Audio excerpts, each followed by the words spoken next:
Hey everyone, good morning, what today is? I usually forget. I struggling with this whole everyday Monday, Tuesday, Wednesday paradigm as they say. Paradigm, okay, I know the word, oh gosh, calm down. So I am Luris Martin Leasing, and I run Creative Business TT. At Creative Business TT, we are just all about helping creatives to run their business. It is what it says. It's very, very simple. We prefer, or I should say, we like to work with performing arts creatives and production oriented creatives, but we love everybody. We love all creatives. And one of the things that I've realized is that the term creative goes like a long way. It's like it has little boundaries, like our teachers, creatives, pilots, creatives, architects, creatives. It's very, very interesting because I think there is a negative connotation to the word creative, and it's something we need to work on and deepen people's understanding of. And that's one of the things we're all about right here. So this morning, you all know, I guess the one or two of you who follow my randomness, you all know that I have been doing this creative resilience series, and this is episode 4. If you can believe it, I have gotten to episode 4, guys. The first episode, I spoke to Amanda Akbar Ali Randial from the Opening Lotus. She is a counselor and mediator. We had a great talk. She and I have a bromance long standing, so that was real fun. Then I spoke to Kenny, Mr. Ken A. Smith, who is a second AD for the past, 40, 50 years in Canada. And that's a role on film. And we had a great conversation. I learned a lot about how to stay in the game, how to stay in the business for a long time. And then I had the funnest one of all. I spoke to my own sister and boss creative, Risan Martin, who's a fashion designer, a stylist, a costume designer, just real thing, hyphen. Right? So today I am going to be speaking with Tracie Rogers all year. Now, if all you don't know who is Tracie Rogers, I'm sorry for you, because she is a gift. She's a gift to have in your life. I have never heard anybody bad talk her, and I really encourage passa and bad talk and thing, and nothing, can't get nothing, right? I don't know how she nice so, but she is lovely. I've known Tracie for a really long time, an embarrassingly long time actually. We were at university at the same time, and we kept bouncing up, throughout life. She's someone that I've always had a lot of admiration and respect for as a fellow Black girl creative, making her way in the world, and just doing so much to help others, in almost everything she does. And she's a teacher. And that is the one of the most thankless things in the world. She's not just a teacher. She's a lecturer at Mona now, doing exciting things there. She was doing some of that here in Trinidad as well as, and this is the Black Girl Magic Things, Black Girl Magic Things.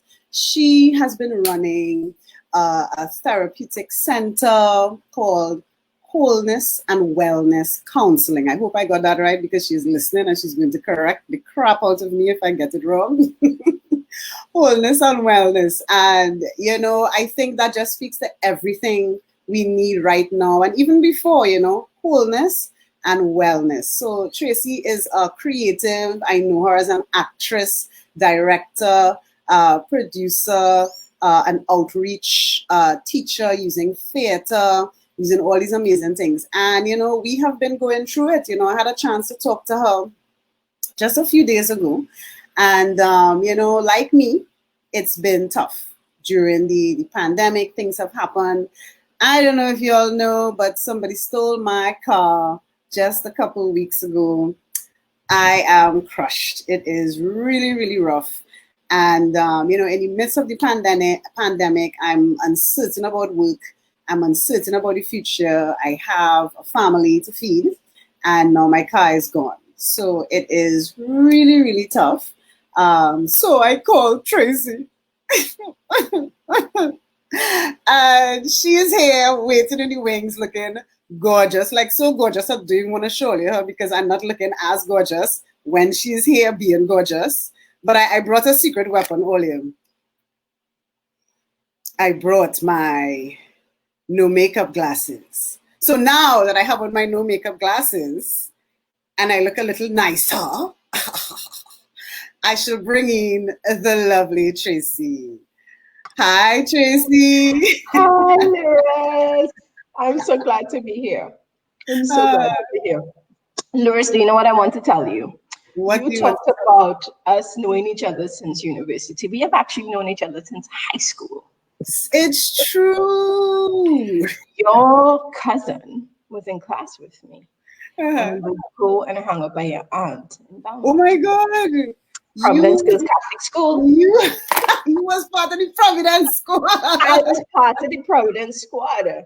So we have known each other. I think I remember knowing you when I was like 14.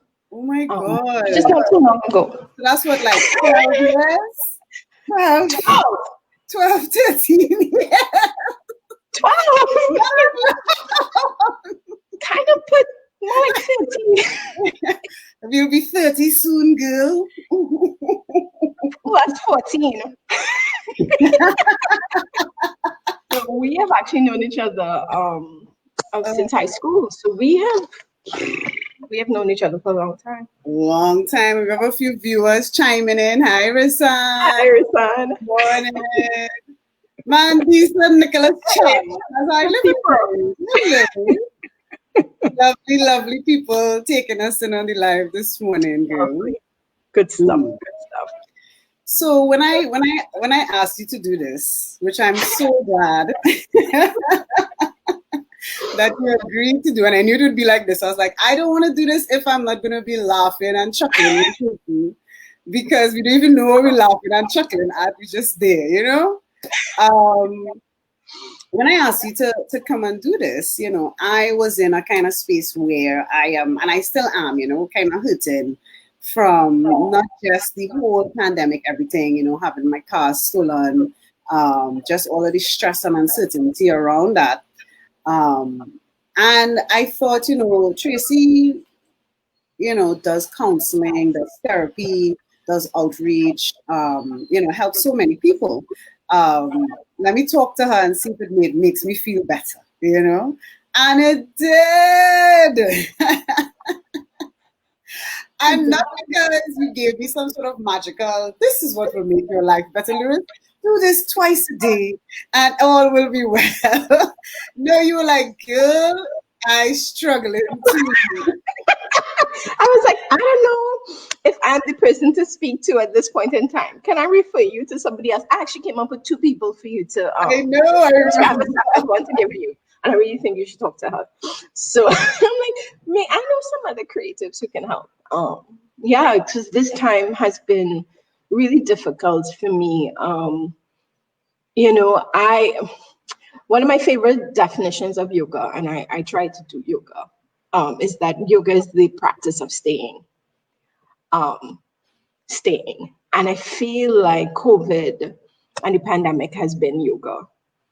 And when you stay put, you have to deal with yourself. And so I have been staying and dealing with myself, and really coming to terms with things about me and making peace with the past, accepting that I did the best that I could do, because I've done some things that I'm not, that hasn't been the best version of myself. But integrating that to understanding that has contributed to me being the best version of myself. So it's been like a reckoning for me. And because I've been coming to terms with things about me that I need to get right and I need to deal with. And sometimes it's hard to do that and also be somebody who works with helping, because you have to also confront the fact that you need help. So I do not subscribe to perfection in any way. I don't believe in perfection. On that. Unclean. Perfection is a myth, is evil, is disgusting. But I have actually been doing some shadow work during this time. I know shadow sounds really dark and Tell mystic, me but it's what's shadow? Tell me a bit more about that. so, shadow work is really starting to deal with the things about you that are not, they're not, it sounds really gloomy. So it's about understanding your darkness. Like we all have darkness. So we be talking about things like facing your inner demons, Facing your your inner past demons. traumas, Yeah. things that perhaps you don't like to think about Yes. or talk about. Yes. You know, There's qualities in yourself yeah, that you really oftentimes you might think you're beyond it, but just getting down to the root of yourself. I know this is valid because I feel very uncomfortable right now. It is uncomfortable with, right? I'm like, And ugh. so people who know me will know like I routinely say goodness and light, and I'm all about light and light. But the fact of the matter is that we all have darkness, and there's a way in which we've been conditioned to be afraid of our darkness, to to be fearful, to label it. Yeah. But if we don't understand our darkness, then we won't understand ourselves, and we won't be able to access our light. So shadow work for me is coming to terms with, and I'm still definitely in it, grappling with ego habits. Like I do avoidance really well. So when things are really hard, like I often thought that I realized that my procrastination is linked to anxiety. So when I'm afraid and when I'm anxious, I put things off. So come to terms with that. And that's kind of some work for me because as a mental health practitioner, as someone who's dealing with wellness, sometimes we could think that, well, we're above that. I've thought that through, but we're not. We're not. So I've been doing shallow work. And I mean, that's not what the focus of this time is about. I am very excited by shadow work. It's self-soothing. I started to hug up myself one time. I was like, I wanted to tell me about self-soothing. I was like, yes, I need shadow work. Because, but I'll tell you, I hear what you're saying. And in my experience, limited as it may be, because, we all have our own little bubble that we live in. I find that confronting and trying to work on those things within myself, I find it like an ongoing struggle. Of course.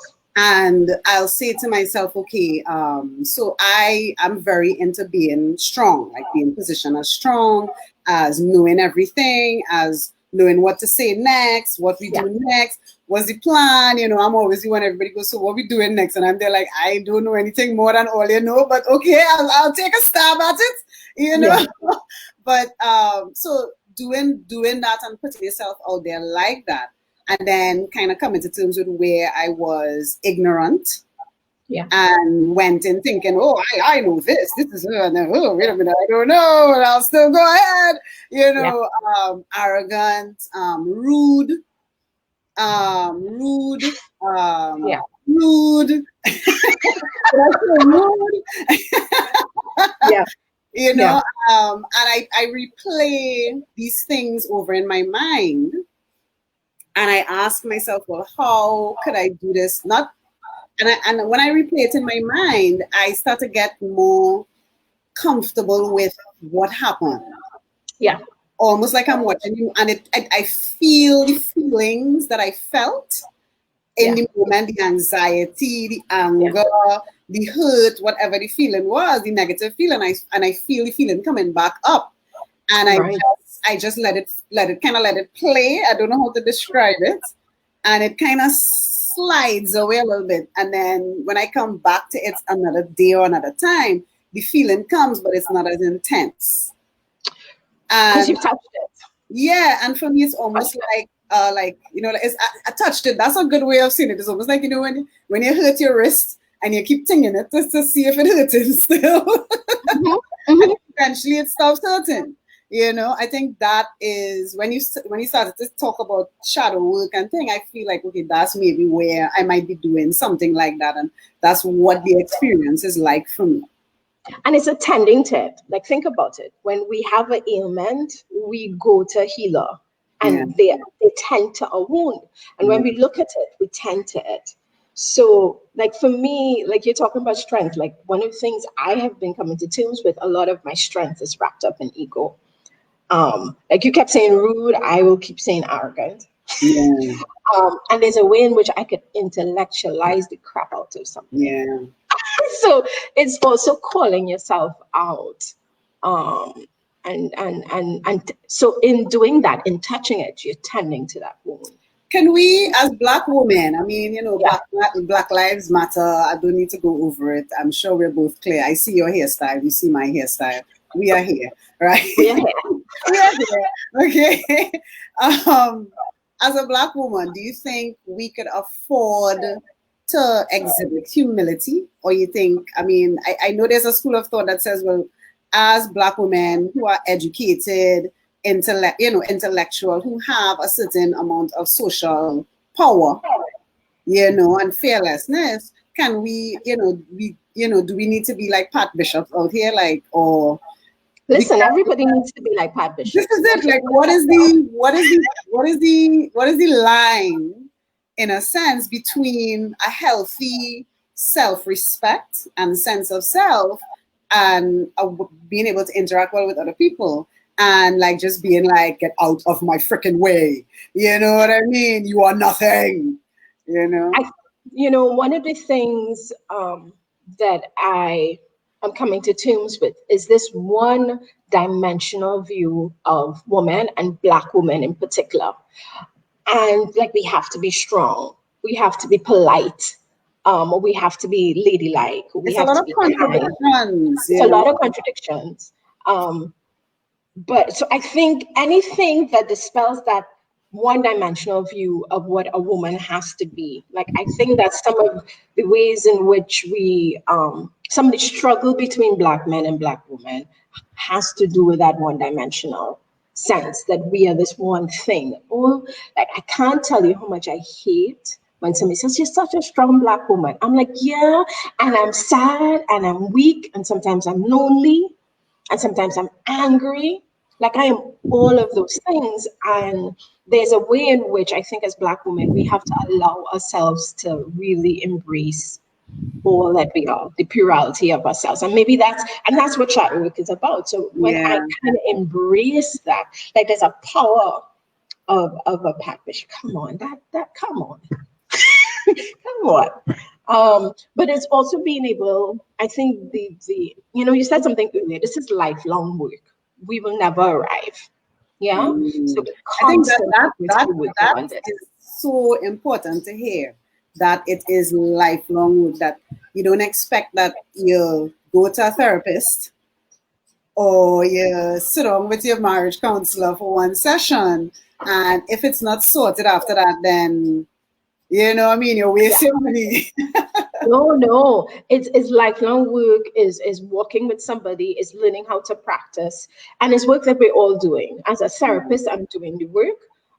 So part of the multi-dimensions, when this time has happened and I've gone into myself and I'm staying and sitting with myself and seeing these things that I don't like or that I pretend are not there. And you call me and you ask me, come do this. And I go, hey, that is part of me wanting to be small and unseen because I don't feel competent. And that's some of the things that I've been dealing with. Like, I, when I mess up, what I do is hide. And that's something I've been taught to do. And I mean, I'm speaking to you now, and there's like a list of people I really need to be talking to who I've been hiding from. But it's also patience and kindness and being gentle with yourself. mm, It's so, you talk about humility. I think the humility we really need to embrace is humility with ourselves. Like, I am not, I'm kind of broken, I'm kind of whole, I am badass, I am amazing, I'm stumbling, I'm struggling, and it is okay. yeah. Yeah. So always progress over perfection. Let's just keep moving. I love that message. I love what you're saying. I empathize with so much of what you're saying, because one of the struggles that I've had as a creative, and especially now, is the get a real job struggle. Yeah. Right? Yeah. And so for me, that manifests in a false contempt for people with real jobs. Yes. Yep. Yep. Some of it, I'm a little bit of a narcissist, so I can't like admit that I am wrong. Yeah. So everyone else, like literally in the world, working for the man their wage on the plantation. Wish you were me. Naked Massa did a good job. Yeah. So one of the things that I have struggled with, and I continue to work through, as somebody who's in academia, as somebody there, and I'm a creative. Yeah, I am an artist. I think like an artist. I see the world through an artist lens. And we talk a little bit more in a little while about what I think creativity is and how I define creativity. Right? Yes, definitely. I'll make a note. But I've come up in social sciences. So I've always kind of had this dual space. So even in undergrad, people were like, you were doing psychology, because I was always at the Creative Arts Center department. Right. Yeah, me too. And that's where I was, because that's where my people were. My people were not in social sciences. But I was always curious about, and some of it is height. We find work to make sense of what we're dealing with. Like, I think we're all wounded healers, right? Absolutely, yeah. As creatives, we're wounded and we're healing. As a mental health, as a therapist, I'm wounded. And some of our healing comes from the way in which we are wounded. Sometimes we distract ourselves. Our work is a way of distracting ourselves. Tell me about this. I have 8 projects running currently. So I operate in social sciences, and so now I am, and I've been around social scientists, but I'm a creative, and I know that. So a lot of my struggle has been ensuring that I don't lose who I am in this field. And I found ways to do that. So I've done creative arts therapies. I'm an expressive arts therapist. I'm also a clinical social worker. So I've done just that combination of things.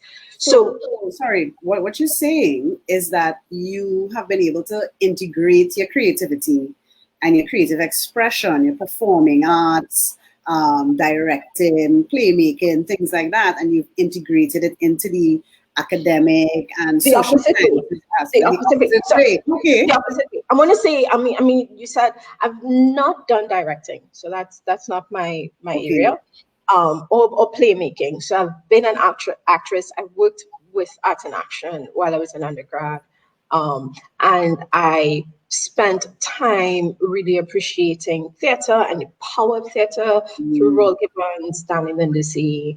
I've learned, and that those are that is boy big shutters. So I understand the power and the value of theater as social, as progressive, social conscious raising activity, as therapeutic work.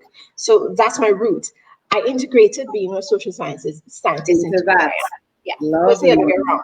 Yeah. But I was bringing this up to say that during my career, and I feel sometimes the pressure to be more scientific, but that has to do with this thing that art and creative is not scientific. Yeah. I think we all have that trauma.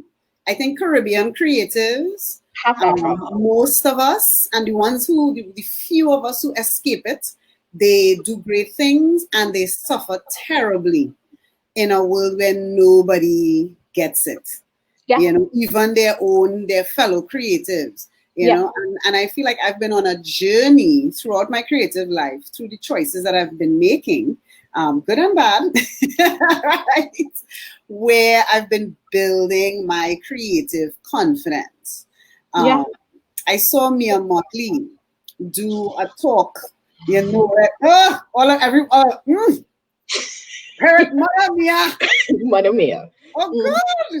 She's make me want to be Bajan, but even with the accent, I wouldn't mind. Like,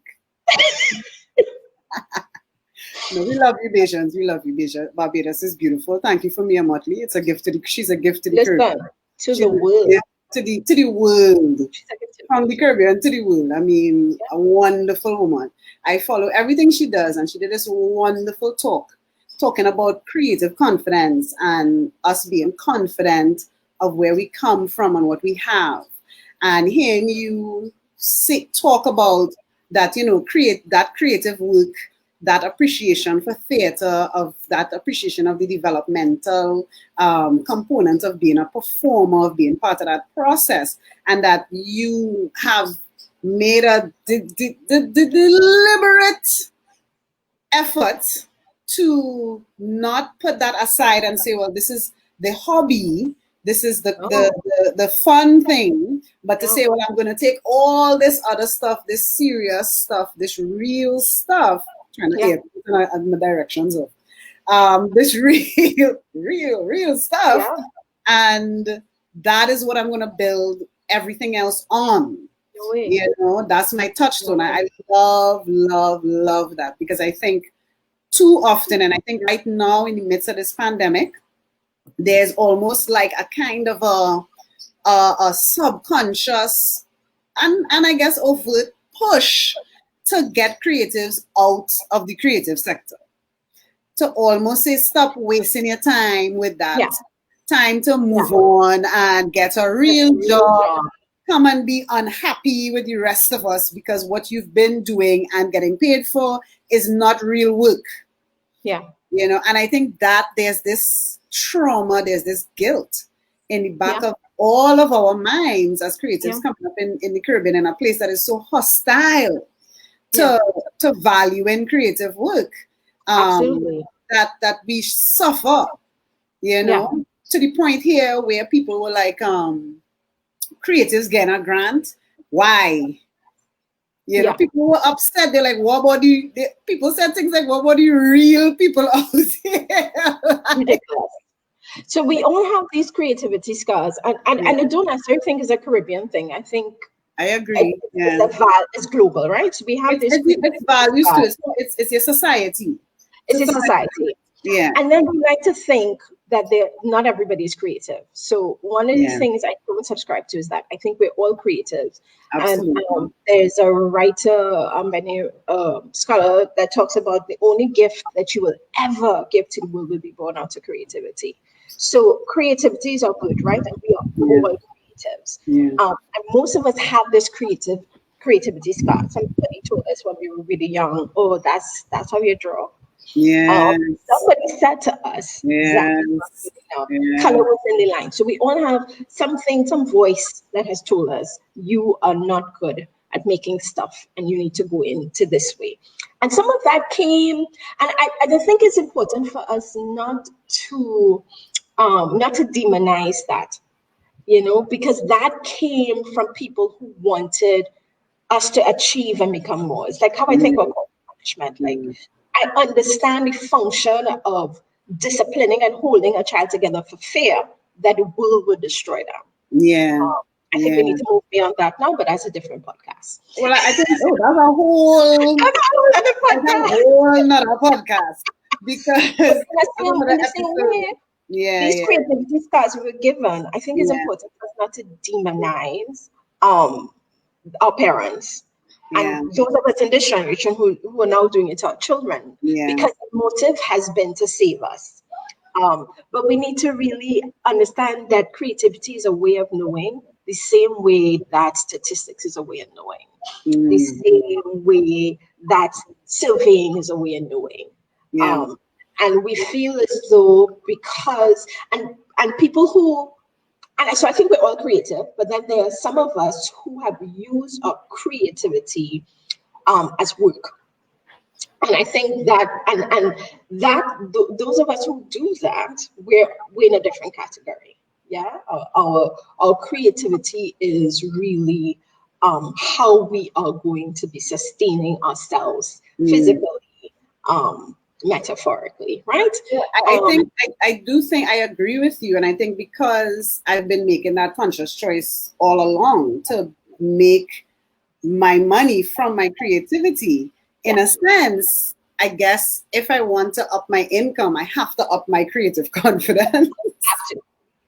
Have to. So the And best you have to winner start is by, the one with the most creative confidence. yeah, yeah. Interesting. That's interesting. And we have all had to really quiet that voice, that inner voice that we have, because our inner voice is an amalgamation of all the punitive and authoritative voices that have ever spoken to us as a Tell me child, right? about it. So Yes. by the time you develop your internal voice is the most critical voice. If your critical voice was your mother, your father, your primary school teacher who hated you, Yeah. that's the voice you call on.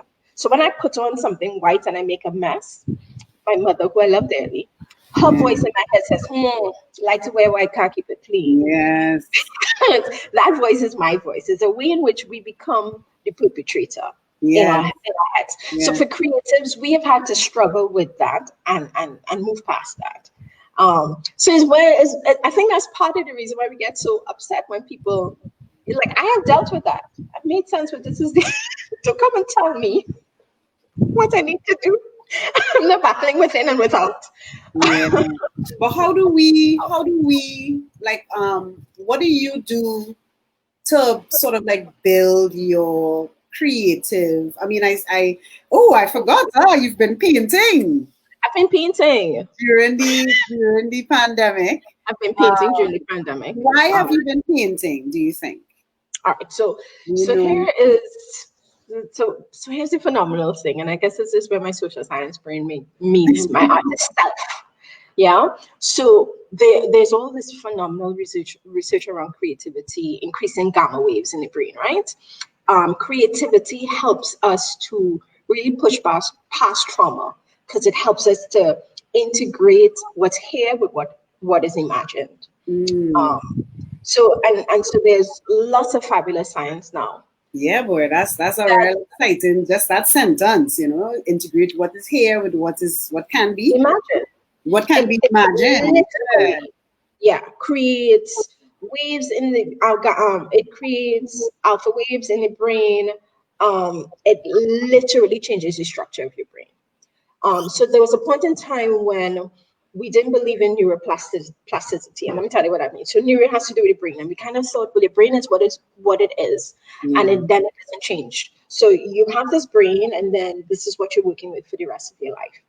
What the research is finding is that your brain actually can change. You can stretch. Your brain is plastic. So Yeah. all of this research around neuroplasticity is telling us that creatives are really stretching our brains and they're changing it in a physical sense. Okay. So creatives are able to tap into that and are able to really integrate that. Yeah. And we all have access to that. So this is the link between creativity and resilience. So are Um, you saying that creatives or people who practice creativity, right? mhm. Things that access your imagination, those different parts of your brain that are involved in a creative process, that makes the person's brain more plastic, more able Yeah. to learn, adjust, adapt to also Adjust and adapt. trauma, to also adjust to trauma. Because I'll be honest with you, having my car stolen is like wrecking me. Yeah. But it's not wrecking me as hard as I imagined. Uh, Mm. one part of it is that I have this feeling that I'm going to get my car back, and I'm doing like all sorts of very interesting and dodgy shit to try to make that. I like interesting and dodgy shit. I'm going to details now, cases pending, right? But also, there's also a sort of a certainty that whether I get the car back or not, even though I'm fighting, my best to get it every day, like I get up and I think of some other way that I could, figure it out. Yeah. I try to do that. I also know on another level that I will be fine. That there's a part of me that's going, yes, COVID way was going anyway. As horrible as it is, there is a part of me, and I think that's the part of me that's like recovering, using my imagination, like what you're talking about, right? So tell me what you're about to tell me, the link between creativity and resilience. So I think I kind of got into it a little bit there, but that's it there. Yeah. So if we think about the simplest definition of resilience, resilience is the ability to bounce back, is the ability to recover. So resilience, literally. And there are different schools of thought around resilience, and like about 3 or 4 of them. So there's some writers or some researchers that think resilience is a character quality. You either have it or you don't. It's a trait. Yeah. There are some people who think resilience is something that you can learn. And so it's a developmental process that when we go through struggle, we can tap into factors to help us bounce back. So those people tend to think that we have risk factors and protective factors. So protective factors keep us safe. Risk factors opens us up to vulnerability. Right. So traditional protective factors would be stuff like, it could be intrinsic and extrinsic. So it could be stuff like family, support, strong relationships. It could be a sense of control, that ability to bounce back. So it used to be thought that if you have, and some researchers still believe that, if we have lots of protective factors, there's a way in which we can bounce back from risk, from vulnerability. Nice. So all human beings need connection. We were made to connect. That's how we would. This doesn't work anywhere else. So when I could do it alone, nobody could do it alone. So literally, no man is an island. Literally. We were built to connect with each other. Our brains function when we connect with each other. Yeah, we have this huge nerve called the polyvagal nerve that's running from the brainstem through the rest of our body, that's connecting to the parts of our body that helps us soothe and calm. There's a parasympathetic nervous system and a sympathetic nervous system. That's a part that helps us run from the pit bull, right? So when we see a pit bull, we don't go, hey, pitty pully pully. No, we go, hey. So that's our parasympathetic nervous system that gets us, our sympathetic nervous system that gets us going, right? Our parasympathetic nervous system is a system that responds to soothing and relaxation. Yes, so creativity is actually connected to both, because trust me, when we see that pit bull, we have to get very creative. Yeah. We're going to make new things. So if we go back to that definition about when I started talking about creativity being about connecting the real to the imagined, it means that creativity is like the ultimate integrator. It integrates what's here with what could be. And if resilience is about bouncing back, think about what better way to tap into the ability to bounce back than to make that link between what is going on. In fact, I have no car right now. Yeah. It's going to be all right. I can see myself, having a car in the future. I don't feel hopeless about it. I know I can earn, I know I can figure it out. And some of the extrinsic factors you talk about, I have a strong family support structure, my immediate family, my husband and kids. I have a sister who is a goddamn lioness for me. I mean, nobody can even give me no attitude in a Facebook message. She bad for them. So I feel very protected and safe. And safe. And I feel like, I have people, my business partner, Lisa from Femcom, she reinforces my creativity a lot. I do the same for her. She's also magic. Yeah. Pure magic. So it's like I have an idea where someone else might say that's a stupid idea, that don't have no. She's like, well, it has some potential. Let's talk about it some more. And then she won't let me not talk about it because I'm like, yeah, I'm ready to give up on that. She's like, no. Let's tease out something out of it, So I don't fed up, right?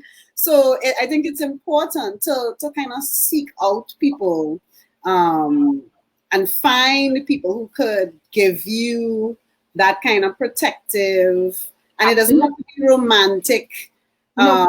or like a direct relationship. It could be somebody it could be in a group that you join. Yeah. I found that joining things that other creatives are in, Yeah. that always helps me. I'm doing the screenwriting kind of program now with all these other writers from all over the Caribbean.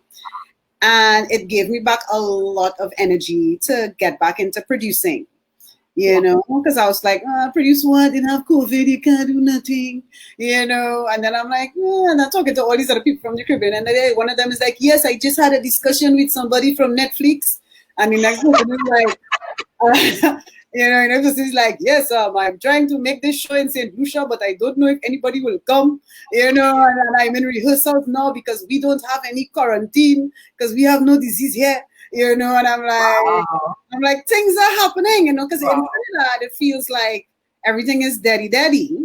Yeah. But, you know, because we all on lockdown and you can't go, you know, there's limited things happening, art exhibitions and things, but performing, filling a performing hall, that just seems really far away. Yeah. So, you know, it's and you're hitting on the crux of it matter here, that creativity helps us to unlock inner resources. Yeah. That's what ultimately what creativity is about. And it's why we're all creatives, right? Yeah. And for those of us who do it as a professional, for those of us who it's part of a profession, there's a way in which this creativity is going to be our salvation. Yeah. During this time. I think it's so interesting that in a sense, what we've come around to in the discussion is that creative resilience itself is you could reverse it. You know, resilience is creativity, and creativity is resilience, and both feed into one another. Yeah. You know, and I really appreciate what you are saying about your intrinsic and extrinsic factors that will guide you. You know, that facilitate or encourage more creativity in your life. You know, absolutely. There's a safety that you need to feel. It's and it's part of why relationships are often so scary. Sure. Because when you put yourself out there, you run the risk of being hurt.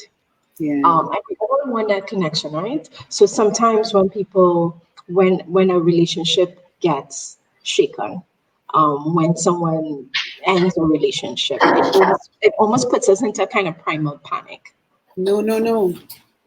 Because our brain, we are literally wired for connection, and here is this fundamental connection that's broken. So relationship is really important, and having safe relationship is really important. Having boundaries, because we don't want to be willy-nilly running into relationships. I know. And we're talking about relationships as co-attachments, right? I was talking to a colleague of mine, and she was sharing just yesterday, and she was sharing, saying that attachment is so important as human beings, and all attachment has the same fundamental thing: is this place that you feel safe and cared for. And she was actually talking about a research that says the only difference between the attachment between romantic partners is that you have sex. But other than that, you remove that. Well, yeah, I mean, that's fundamental safety that we all need. Well, I think as I've gotten older, I've started to recognize that we get different things from different relationships, and that's fine. Yeah. And it's important to develop friendships that are healthy. Yeah. Separate to romantic relationships, as well as having, if you're in a romantic relationship, having like friendship aspects there. But I see the outcome of people, particularly men, trying to have everything in one person. You're my best friend, my mother, my sister, my wife, my lover, my cook, my cleaner, my child mother, you know what I mean? My financial advisor, my secretary, you know what I mean? Yeah. I think as gender relationships have been evolving in this kind of Western framework we're living in, because we see things are changing. You see more like polyamorous groups. People who are like, well, yeah, the five of us married. And each of us has a different relationship to the group, and I think it's an interesting direction. And I think it also speaks to how difficult it is to live in the modern world. And I think five incomes sound awesome, like five incomes rather than two. I know. Buy a big house, handle their business. So, nobody don't have to be having sex with anybody. Like, it's. But those relationships also come with its own dynamics too. Well, so, of course. And yeah. So, and it also needs, yeah. And, we've been doing some of that work at Wholesome Wellness as well, helping to make sense of all of those dynamics. But yeah, right on. Like, and this kind of going back to this thing, we started talking about Black women, and the ways in which they are often framed, and so often, not all women, but there are a lot of women out there who have also kind of been raised to want to mother men. Guilty. I've mothered some men in my life. I have a brother, and it was a completely different dynamic with my mom and my brother than with my sister and than with her daughters. Yeah. It was very different, and I don't think it was to the benefit of either the daughters or the son. Look at us going all over the place now. But when I look at where she came from, because I have uncles, like I have uncles who probably only in their late 40s started taking out their own food and putting the food on the plate for themselves. As things changed and they got older, and my grandmother would say, all the girls have to come. When you go to family functions, the women have to come and do the serving, and all the men just sit down there.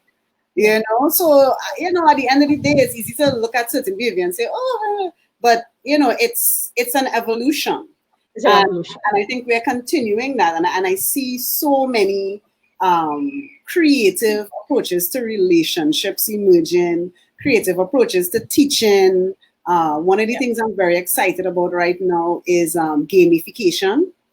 I don't know what that is. It's gamification is, I've been doing it for a long time, and then I started reading up on it and I realized I was more into it than I thought. I kind of organically gone in that direction. And I'm sure you've done it, I'm sure.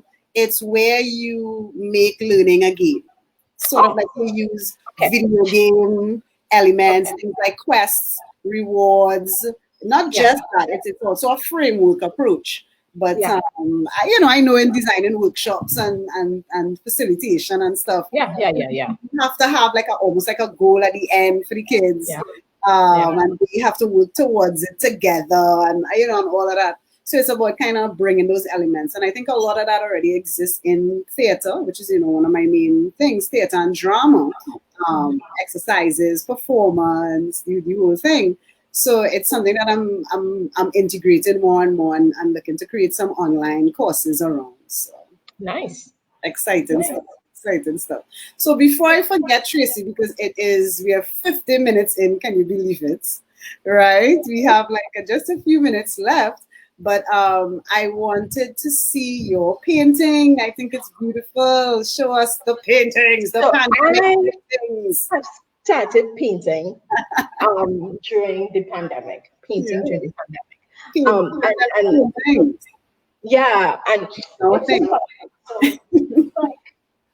is my lady. This is my lady, and it's multimedia. And I've been doing that. And this is how I get through Zoom meetings. I sketch. Oh my! Because it's from a picture. Yeah, on my imagination. Because Zoom meetings are hard. I hear that. You got them to go the camera off. Teaching with the camera off is just and so where I'm at right now. So teaching with the camera off sometimes is a necessity because some people are in rural parts of Jamaica and they simply don't have the bandwidth So it's a struggle. So, but the interesting thing I've also gone back to writing poetry as well, putting things together. And so this whole idea of staying put, and really, like, I think what the pandemic has done and what the lockdown has done is made space in our lives for us to be with ourselves more. Yeah. And so that has caused a lot of issues in relationships. And let me not say it hasn't caused issues in relationship. Huh? It's given us the opportunity to see, Yeah. to see the struggles. And so we've been doing that work at Wholeness and Wellness. And people kind of making sense of who I am. What's my contribution to the world? So part of me just kind of getting together, getting and painting. And as I create, and we all do this, and this is not novel. As I create, I am making sense of myself with metaphor and with color and with texture and with fabric. As I write poetry and stringing words together. Those of us who have written plays, in this time I'm doing that. I see Arts in Action is doing a cyber production. Yes, I'm looking forward to it. Phenomenal business. Yeah. And it is, and I think this is where creatives have now kind of stepped up. So every person, and there's tons of research about this, right?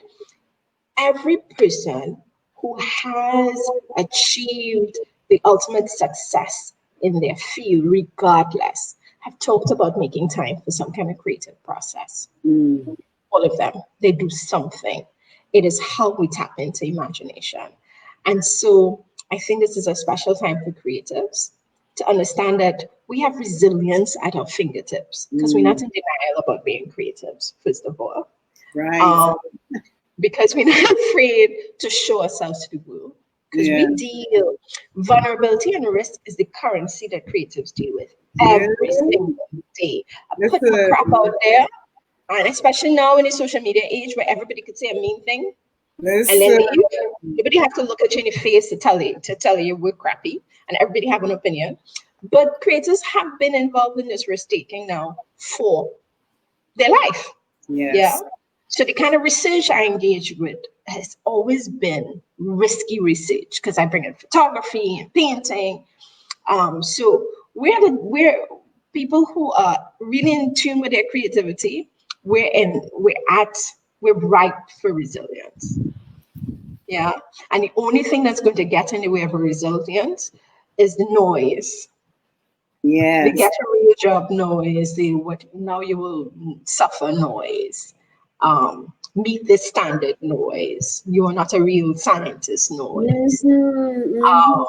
But we know our science. Yeah. We know our alchemy. We are the ultimate alchemists. I've always, for the last 20 years, I consider myself a dream factory. Love it. I have a dream, I have an idea, and I say, okay, let me test this idea. I test it with other creatives in the same field as me. I test it out in the world, and then I go for it. Yeah. And I have to say 50-50. The percentage of success goes much higher up the more committed I am to it. Yeah. And the more work I do, the more pre-production work I do around that. But generally it's been, I find, 50-50. And I feel like those are good odds as a Caribbean creative. Every time I go up on that stage as a stand-up comedian, I am freaked out. Yeah. I'm like, this is not funny. Nobody's gonna think this is funny but me. Yeah. And then when people laugh, I'm like, and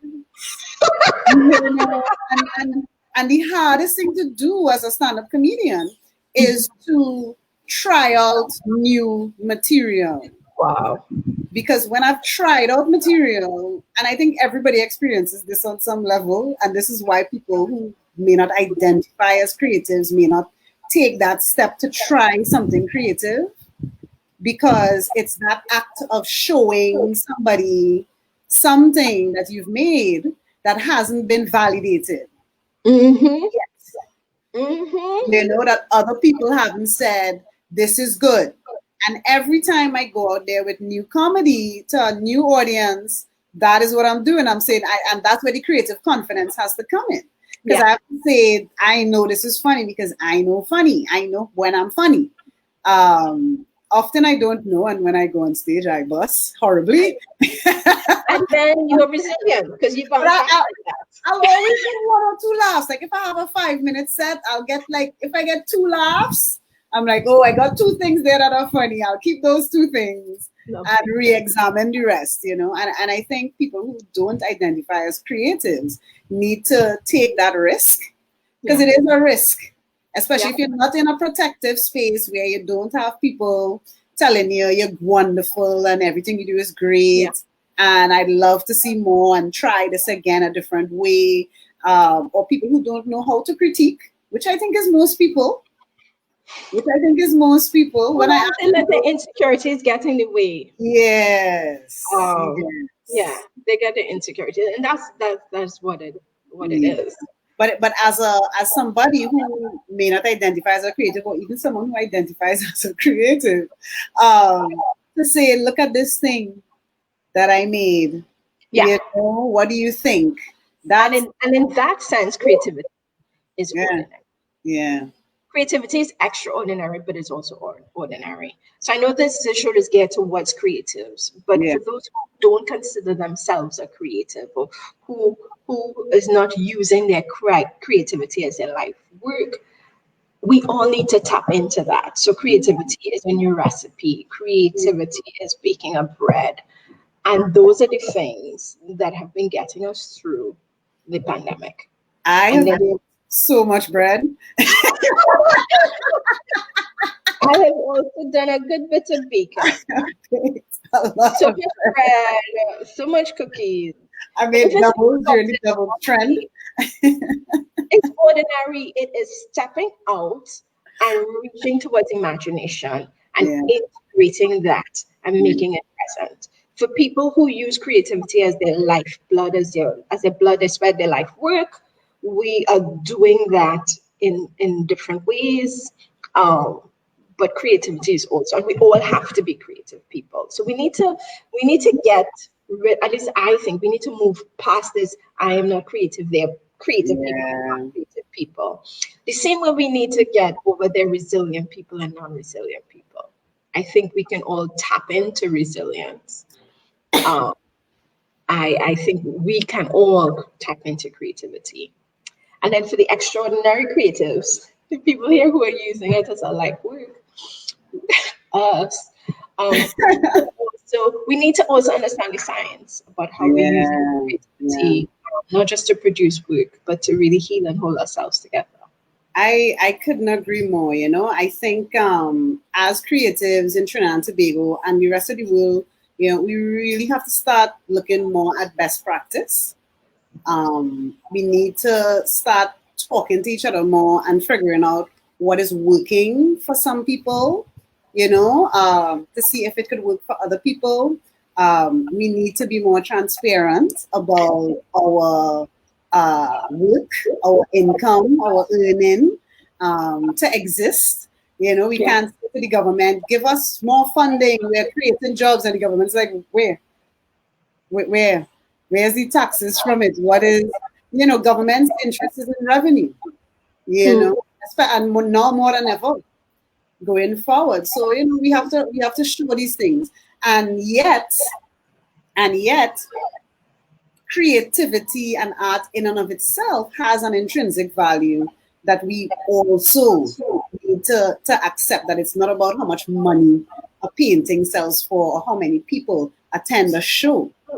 You know, what is the importance of the work? What is the relationship of the work to the culture? What can it teach? How can it bring our culture forward, take us to the world? You know what I mean? So it's help us understand ourselves. Like I feel like it's taking it to the world, but it's also helping us understand ourselves. And so when I think about the powerful work, and we have a tradition of powerful creatives in the Caribbean, Yeah. poets and writers and artists and artists and theater practitioners. It's about articulating ourselves. It And to the is. work that we do as people who live with creativity, we articulate ourselves, but we also articulate ourselves to our people. Absolutely. Yeah, I mean, I if think not for Marshall Montano, and not that he's the only soca artist, but he's a big deal. yeah. You know, he's a big deal. The decisions he's made and the things that he's done affected all of us and all of our appreciation of Calypso. And if he didn't exist, maybe there'd be somebody else in that spot. But he does exist. And he exists because of the people who existed before him. Yeah, and it's important for us to understand that lineage when you think about the Calypsonians, the writers, the artists, the wordcraft men and women that have gone before. Yeah, and I mean, who does they get show us ourselves? Who does get to talk more than Marshall? Well, yes, when you put yourself out there, you open up yourself, and that's what artists do. And that's why the creative confidence really has to be strong to go up and up and up, because you have to keep believing in yourself as your vulnerability increases, as your detractors increase. You know, your trust in self it has to increase. Self has to increase. Yeah, and your solid circle of people who provide your safety. Yeah, I think that's Tracie. How beautiful! I don't think we answered any of the questions we talked about before. So this is I'm looking at the questions like I think we kind of touched on that. We do now. We talk about gender, we talk about art, we talk about shadow work. It's been lovely. It has and I'm glad I did this, and I hesitated to do this a lot. I'm so glad. I heard your hesitation, and I was like, do it. We had some nice viewers making some comments. I like to share them. Raleigh, you know, he's a big fan. I don't know why, not all that. Ken A. Smith, one of my past guests, lovely storyteller. You know, definitely reinforcing the seriousness and of storytelling of the craft. He thought it was a really strong session, very empowering. He corrected empowering. Thank you. Thanks so much for watching, Ken, Ming, Mandisa, Risan, all of our live viewers. Thank you so much. Tracie, I had a great time. I'm so glad that I asked you to do this. I'm a genius. You don't say so yourself. I am. I'm a genius. You too. Right? I get it. You're smart. You're a smart lady. So I feel like some of the big takeaways for me from this discussion was one, taking the space. You know, we've been given space unwillingly. Nobody asked for this level of space. I get some extra space. I can't even jump in my car and bus it again. So I have even more space now, right? So taking the space and using it to explore yourself, explore your shadow side, deal with those inner demons and trauma. And, you know, there's a lot of information online on how to do that. You can link up with a therapist, do some reading, you know, watch some YouTube videos and have things, right? Spending some time with yourself in that way. We also talked a lot about creativity itself, creative processes and participating in creativity as a way of encouraging that bounce back, that resilience in yourself. And you hit us some science about how the creativity does make your brain more malleable and plastic. And you can actually, through doing creative work, you can actually make yourself more resilient or more responsive in a positive way to negative things that might happen.